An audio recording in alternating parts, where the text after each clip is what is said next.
এখানে সর্বশেষ একটা কথাই বলার আছে, জাকের পার্টি ছাত্রগণ একটি আদর্শ কেন্দ্রিক দল, একটি আদর্শ কেন্দ্রিক সহযোগী সংগঠন। মানুষ যদি সমাজে শৃঙ্খলা আনতে চায়, সুসংগঠিত একটি রাজনৈতিক দল গঠন করতে চায়, সহযোগী সংগঠনের বিকল্প কিন্তু কোনো সহযোগী থাকবে না। আর এই যদি সমাজকে যদি সুশৃঙ্খলভাবে আপনারা গঠন করতে চান, সেও শিক্ষা দরকার। আর এই সুশিক্ষার জন্য যদি আপনারা কোনো মানুষকে দেখতে চান, ছাত্রগণের কিন্তু বিকল্প আপনারা পাবেন না। তাই আমি মরিয়মগঞ্জ পৌরসভা, মরিয়মগঞ্জ উপজেলার ভিতরে যত ছাত্র ভাই আছেন, আপনারা আমাদের সাথে ঐক্যবদ্ধ হন। সামনে কিন্তু বেশি দিন নাই। সুসময় যারা থাকে তারা কিন্তু দুঃসময় থাকে না, আর দুঃসময় যারা থাকে তাদেরকে কিন্তু সুসময় রাখা হয়। আপনারা দুঃসময় আসুন, সামনে একটি আদর্শ কেন্দ্রিক রাজনৈতিক দলে আপনারা পরিবর্তন হবেন, আপনারাই নেতৃত্ব দেবেন, আপনারাই গরিব মানুষের পাশে এসে দাঁড়াবেন, আপনারাই গরিব মানুষের কষ্ট বুঝবেন।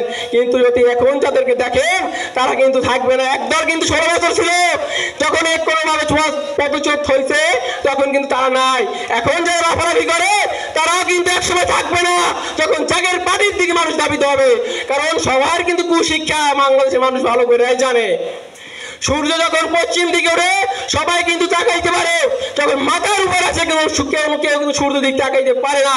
জাকের পার্টিকে নিয়ে যারা অবহেলা করেন, যেদিন রাষ্ট্রীয় ক্ষমতা যাবে সবাই কিন্তু অবহেলা করবেন না, কাটুক্তি করবেন না, সবাই বরং জাকের পার্টি জিন্দাবাদ দিয়ে বিশ্বলি খেলা ফরিদপুরের মুহূর্তের দিকে আসবেন। কিন্তু সেই দিন আসলে লাভ কি? সুসময় আসবেন, দুসময় থাকবেন না, টেকি হবেন না, লুট করবেন, চাঁদাবাজি করবেন, ওই সময় আপনাদের আমাদের দরকার নাই। সুস্পষ্ট কথা, বাংলার মানুষ কিন্তু ভালো নাই।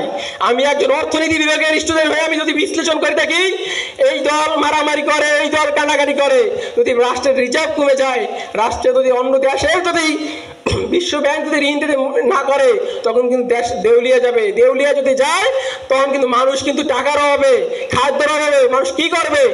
লুটপাট শুরু করবে, মানুষের গলা কাটা শুরু। অলরেডি তো আপনার দেখতে আছেন, মানুষ মাইরে খেতে, মানুষ বিভিন্ন সময় নির্যাতিত, বিভিন্ন ডাকাতি, লুটপাট, এগুলো তো চলমান।